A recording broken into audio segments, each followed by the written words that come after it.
Welcome to Empowered Learning. This is the fourth and final video in the video series on integration techniques where we address how to evaluate trigonometric integrals. So for this last video, we are going to deal with integrals of the type where we have the product of sine and cosine, where the angle of sine and cosine are different, as well as the product of sine and cosine, where again the angles of each of the factors are different. And so in short, we deal with those particular types of integrands in these integrals by essentially using the product of sum rules for them. Okay, and so I have those listed here. Sine A cosine B, that's just going to be 1/2 times sine of A minus B plus sine A plus B. And of course, you can read the other ones here. Sine of A times sine of B, 1/2 of the difference in between cosine of A minus B and cosine of A plus B.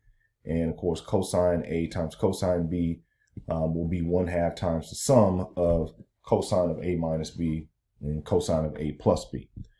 Now, the thing that I want you to notice here before we start working on problems is that these product of sum formulas have the difference and sum of two angles for a sine and cosine function.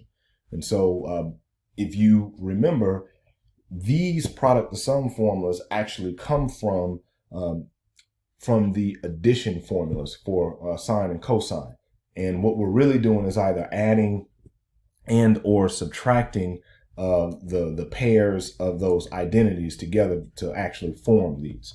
And so I'm going to go over that briefly here just to give you another way to remember these. If you're kind of like me and you're like, I'm not going to memorize that. I know that I can derive these, but I don't necessarily try to memorize these. So whenever I see it, I'll just take the few things that I have memorized and I'll just use that moving forward. If you've already memorized these and you don't have any trouble memorizing them, you can just skip this part of the video and go on to where I start working examples. So I'm going to go ahead and pause this video. We'll see how we actually derive these formulas here quickly and then get back to our examples. All right, so how we actually derive these formulas here is we will take what sine of A plus B and sine of A minus B would be, and then we'll add these up. So for instance, sine of A plus B is just going to be sine of A cosine of B plus cosine of A sine of B. Okay. And similarly, because we have the minus here, this will be sine of A cosine of B minus cosine A sine B. So now that we have that, if I want to, let's say, add these two equations together, we'll notice here that this term cosine A sine B and minus cosine A sine B, that will cancel. And what I end up with is sine of A plus B plus sine of A minus B. And then on the right side, I'll have 2 times sine of A cosine of B. And notice all we have to do now is just divide both sides by 2. And we get what the formula for sine of A cosine of B is. So we just take this divided by 2, get rid of that over here, and we actually end up with that particular formula. Okay. So if we wanted to subtract these, then we would get what sine of B cosine of A would be. And that's just be another form of, of what we could end up having here. Okay, so if we did that, and I'll go ahead and work that out right quick. So let's say instead we wanted to subtract this, and I'll try to get rid of all of that. So if we were subtracting this now, then we would have a situation where this would be, oops, didn't mean to do that. We would have a situation where this term would be minus, this one would be plus. These terms go away, and now you have sine of a plus b minus sine of a minus b. And then you would have 2 times cosine A sine B. And of course you divide that by 2. And what you end up having is cosine A sine B. Okay. So again, you could use either one of these. Notice that we're assuming here that whatever A is, B is different from that. So if you want to use it in this form where you have the minus, or you want to use it in this form where you have the plus, totally up to you. You just have to decide which one you want to use. Okay. Now, similarly speaking, we come up with the other product sums on the product formulas by adding and subtracting cosine of A plus B and cosine of A minus B. Okay. So here this would be cosine of A, cosine of B. And since with the cosines, the signs are the opposite, so this would be minus sine A sine B. And then here this would be cosine A, cosine B. And since this is a minus here, this should be plus sine of A sine of B. And again, the same procedure. If I wanted to add these two equations together, then what I would end up getting here is a cosine of A plus B plus cosine of A minus B. And on the right hand side, these last two terms here, for the last terms of each of the equations will cancel. And I would just have 2 times cosine A cosine B. Okay. And so, of course, I divide both sides by 2, and I end up getting what the product of the two cosine functions are with different angles, what that would look like. Okay. And if instead of adding here, I subtracted, and so I'm going to put the minus here on this one. If I subtracted, then that would make this term go negative, this term be positive now. And now the first terms on the right-hand side of each of the equations would cancel to 0. And what I would end up having now is a cosine of A minus B minus cosine of A plus B. And that would equal to 2 times sine of A sine of B. Okay. And of course, I divide both sides by 2, and I would have what the product of sine of two different angles would end up being here. And so that's how we actually get these formulas here. And so the main ones that you would use, let me just trying to do a different color there. So this would be 1, this would be 1. And then, of course, you can choose whichever one you want to do for these other ones here. I'm going to go ahead and circle this one, but either one of these is acceptable. And so that's where those formulas come from. So again, if you're like me, you can't really, remember them all the time. You can always write them down and derive them. And then once you have that, then you can just refer to them after you've derived it once. All right, so for our first example, I've already worked this out. We have the integral of cosine of pi x times cosine of 4 pi x. So this is going to look like a cosine of A times cosine of B situation. And of course, we know, and I'm going to scroll back up purposely here, cosine of A times cosine of B situation.